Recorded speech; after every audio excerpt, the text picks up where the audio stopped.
सुप्रभात। एसआर आदर्श की online classes में आपका पुनः स्वागत। कक्षा 12 के भूगोल विषय के बारे में हम पढ़ रहे हैं और पाठ संख्या 3 चल रहा है। पिछले 3 वीडियोस से आप देख रहे हैं लगातार। अब हमारे इस पाठ का जो अंतिम बिंदु है जनसंख्या वृद्धि, उसके बारे में जानेंगे। तो जनसंख्या वृद्धि का अर्थ कतई ये नहीं है कि जनसंख्या का बढ़ना। अगर हम जनसंख्या वृद्धि को जनसंख्या बढ़ना कहते हैं तो ये सरासर गलत होगा। आपके सामने परिभाषा आपके सामने लिखी हुई है, किसी भौगोलिक क्षेत्र की जनसंख्या के आकार में, जनसंख्या के आकार में एक निश्चित समय अंतराल पर होने वाला परिवर्तन धनात्मक हो सकता है, परिवर्तन ऋणात्मक हो सकता है। कभी भी ये नहीं कह सकते कि वे जनसंख्या वो हमेशा धनात्मक ही बढ़ती है, नहीं, जनसंख्या ऋणात्मक भी हो सकती है, जनसंख्या धनात्मक भी हो सकती है। तो इसके दोनों पक्ष होते हैं, याद रखना। जनसंख्या वृद्धि धनात्मक भी हो सकती है, ऋणात्मक हो सकती है। लेकिन ये जो परिभाषा है ये आपको एकदम से वैसे याद रखनी चाहिए कि किसी भौगोलिक क्षेत्रफल में एक निश्चित समय में जनसंख्या के आकार में हुआ परिवर्तन जनसंख्या वृद्धि कहलाता है। ये ऋणात्मक और धनात्मक दोनों हो सकता है। जनसंख्या की वृद्धि की संख्या को प्रतिशत में भी ले सकते हैं आप। ये नहीं कि आप जनसंख्या की संख्या प्रतिशत नहीं ले सकते, 100 का भाग देके आप प्रतिशत में ले सकते हैं या कुल संख्या में ले सकते हैं। जनसंख्या की कुल वृद्धि या निरपेक्ष वृद्धि, देखो यहाँ पे दो शब्द आते हैं कई बार, सापेक्ष वृद्धि किसी के अकॉर्डिंग, जैसे पिछले वर्ष के, लेकिन यहाँ निरपेक्ष का अर्थ सीधी। आगे निकाल के बता रहा हूं आपको कि जनसंख्या की कुल वृद्धि जो निरपेक्ष वृद्धि है उसको ज्ञात करने के लिए पिछले जनगणना वर्ष ले लो। कई बार हम जनगणना वर्ष कर देते हैं, ठीक है। अंतराल जो है हमारा भारत में तो फिक्स 10 साल का अंतराल है। जनगणना वर्ष और वर्तमान जनगणना वर्ष से घटा दिया जाता है। जैसे इसको उदाहरण से समझते हैं, थोड़ा सा ध्यान देना। यहाँ पे जैसे कि भारत, हम अपने देश की बात करते हैं। भारत में 2001 में जो जनगणना के अकॉर्डिंग व्यक्ति थे वो 102 करोड़ थे, 102 करोड़ साल। और 2011 में तो वो कितने हुए, 121 हो गए। अब जनसंख्या वृद्धि कैसे ज्ञात करें? तो हम 2011 से 2001 घटा देते हैं, इसका यहाँ से आपके सामने माइनस की आवाज है और हमें क्या मिला, 18.3 करोड़ लोग मिले। तो ये क्या हुई, हमारी निरपेक्ष वृद्धि हुई। कितने सालों में हुई? 10 सालों में हुई। तो जनसंख्या वृद्धि को, कुल वृद्धि या निरपेक्ष वृद्धि को ज्ञात करने के लिए पिछले जनगणना वर्ष से घटा दिया जाता है। किससे? वर्तमान से। अब वर्तमान का अर्थ है ये 2011, पिछला कौन सा है? 2001। तो वर्तमान में से पिछला जनगणना वर्ष घटा दिया जाता है तो जो संख्या प्राप्त होती है वो निरपेक्ष वृद्धि प्राप्त होती है। तो फिर इसको 10 की वृद्धि में कैसे लिखेंगे, कितने लोग बढ़े? तो प्रतिशत में करने के लिए क्या करना है, 18.3। और देखो यहाँ पे कई बार क्या होता है, प्राप्त निरपेक्ष वृद्धि वह पूर्व का जनगणना वर्ष इंटू 100। अब देखो पूर्व का अर्थ है, इसका मतलब ये इसकी तुलना में तो बढ़े ये लोग भाई। अब 18.3 करोड़ लोग बढ़ गए तो बढ़े किससे हैं? 103, 102 से बढ़े हैं, 121 से तो बढ़े नहीं। तो यहाँ पे आप संख्या कितनी लिख रहे हो? 102। क्यों 102 कब की है? 2001 किसकी है? 2001 की। अब देखो इसको इसमें क्योंकि कितना आ गया, 17.8। ये क्या है? ये हमारी 10 की आवर्ती दर है। 10 की आवर्ती दर को आप ये कह सकते हैं कि 10 सालों पर, 10 सालों में कितने बढ़े, 10 वर्षों में कितने बढ़े? तो 17.81% लोग हमारे भारत में 2001 से लेकर 2011 के मध्य बढ़ चुके। ये तो आपकी हो गई क्या, 10 की आवृत्ति होगी। अब आपको कैसा नहीं है, मतलब वार्षिक वृद्धि दर ज्ञात करनी है तो सीधा बात है, जब 10 सालों में इतने बढ़े तो 10 का भाग दे दो। ये संख्या है कि आगे नहीं आएगी, लेकिन आपको तो बिंदु के आगे क्या रखना, 1.7। इस प्रकार आप किसी भी देश के जनगणना वर्ष से जनगणना प्राप्त कर सकते हैं इस फॉर्मूले से। अब ये तो ठीक है, ये तो जनसंख्या वृद्धि हो गई। ये वृद्धि हुई क्यों, क्या कारण थे ऐसे कि जनसंख्या वृद्धि हुई? जनसंख्या वृद्धि तो हो गई, हुई क्यों? तो सबसे बड़ा कारण है मृत्यु दर में गिरावट। ये जो 6 कारण आपके सामने लिखे हैं यही से मृत्यु दर में गिरावट का अर्थ क्या है? मैं यहाँ जन्म दर की बात नहीं कर रहा हूँ, ध्यान दीजिएगा पूरे। मृत्यु दर में गिरावट, जैसे जैसे विश्व में हम देखते हैं कि जन्म दर तो घटी है, लेकिन मृत्यु दर उसकी तुलना में बहुत ज्यादा घटी है। भाई जन्म दर तो घट रही है, लेकिन उसकी तुलना में मृत्यु दर बहुत ज्यादा घट रही है। पहले जन्म दर उच्च थी तो मृत्यु दर उच्च थी, तो जनसंख्या का संतुलन था। लेकिन वर्तमान की बात करें तो स्वास्थ्य सेवाओं में इतना अभूतपूर्व क्रांतिकारी परिवर्तन देखने को मिला है विश्व में कि मृत्यु दर को हमने बहुत ही सीमित मात्रा में कर दिया।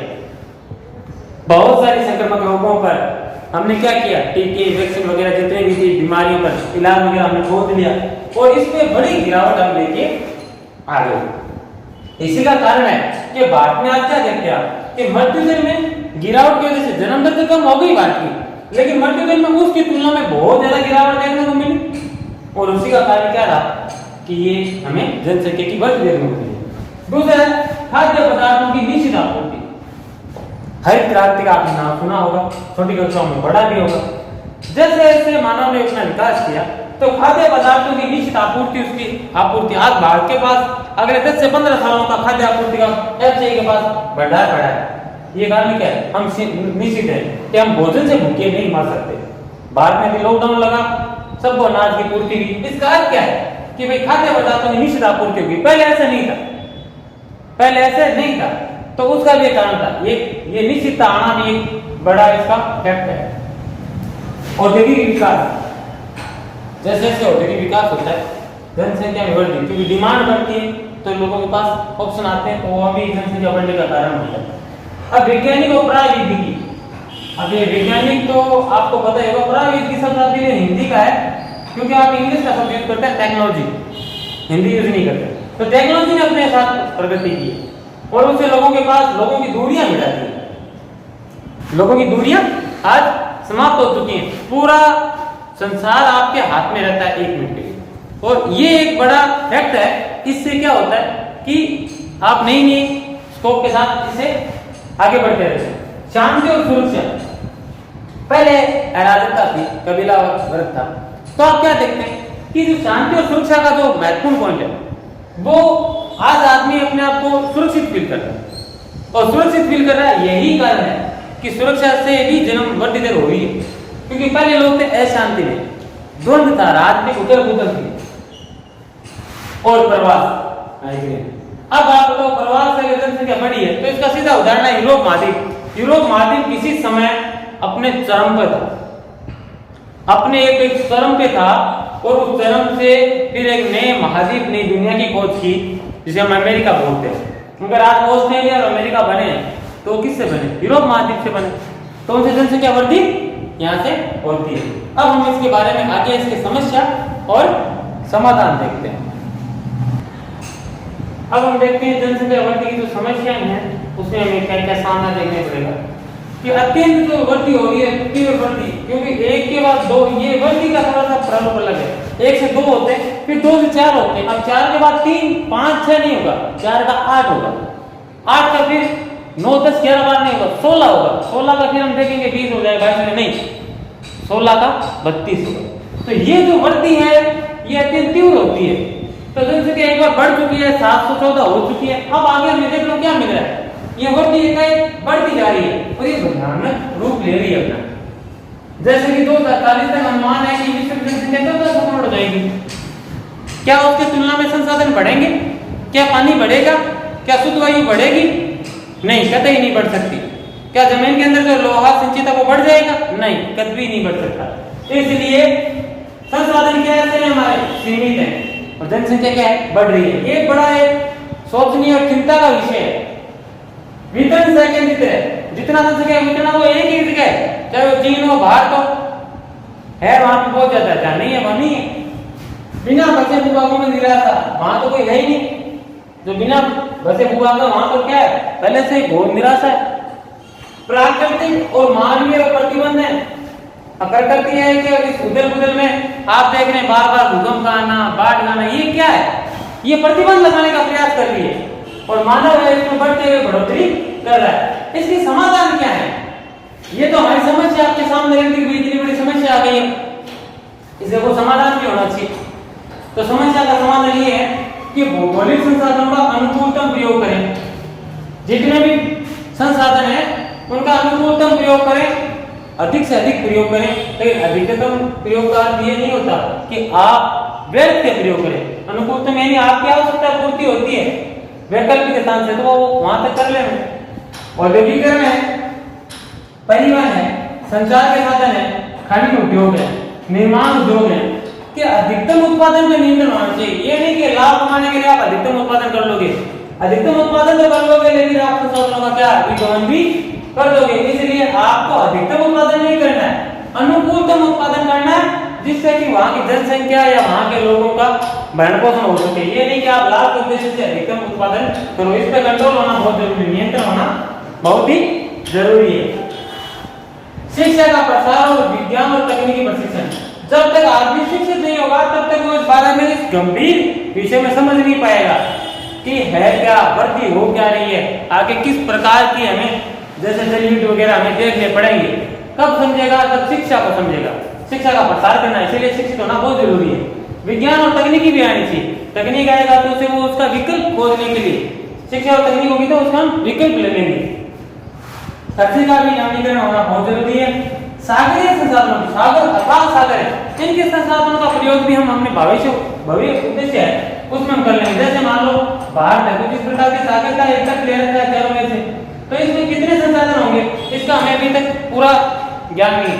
अगर इन संसाधनों का प्रयोग हम करें, जहां तक भारत की सीमा है EEZ है, तो वहां तक अगर हम प्रयोग कर लेंगे तो वो भी हमारे लिए अनुकूल होगा, क्योंकि भारत एक बड़ा देश है, बहुत ज्यादा जनसंख्या है, इसलिए हमें सागरीय संसाधनों का भी उपयोग करना चाहिए। भारत में पूरे विश्व को भी सागरीय संसाधन है और अब जो विकसित देश है वो इसी की तरफ ज्यादा बढ़ रहे हैं। जनसंख्या का अल्प बचे क्षेत्रों को प्रवास करवाना चाहिए। देरी से विवाह, विकसित देशों में तो ये लागू है 30 से 35 सालों में। भारत जैसे विकासशील देशों में जो विवाह की आयु है उसके उन्हें विचार करने की आवश्यकता है, तो थोड़ी बढ़ोतरी की आवश्यकता है। परिवार नियोजन, सीमित परिवार, जैसे कि आपको देखने को मिला कि चीन ने एक बच्चे की जो प्लान किया तो जनसंख्या काफी कंट्रोल किया, लेकिन भारत में 2 बच्चों का नियम है, वो सरकारी सेवाओं तक सीमित है। तो इसको बढ़ाकर कठोर नियम बनाने होंगे और परिवार नियोजन को बढ़ाना होगा, तभी जाकर एक तो विवाह की आयु लगभग बढ़ानी होगी जितनी है अभी से आगे, और उसमें परिवार नियोजन और संतति निग्रह। अगर कुछ इस प्रकार के हम समाधान कर लेते हैं तो भविष्य की जो भयानक समस्या है इससे हम बच सकते हैं। इसी के साथ आपका पाठ संख्या 3 कंप्लीट होता है। इसको पूर्ण तरीके से लिखना है, नोट में लिखना है। जो बात आपको समझ में नहीं आती है वो कमेंट बॉक्स में दीजिएगा। हाँ, एक बार वीडियो देखिए, एक बार समझ में नहीं आता 2 बार देखिए। वीडियो को देखना जरूरी है। वीडियो को लाइक कीजिए और शेयर कीजिए। धन्यवाद।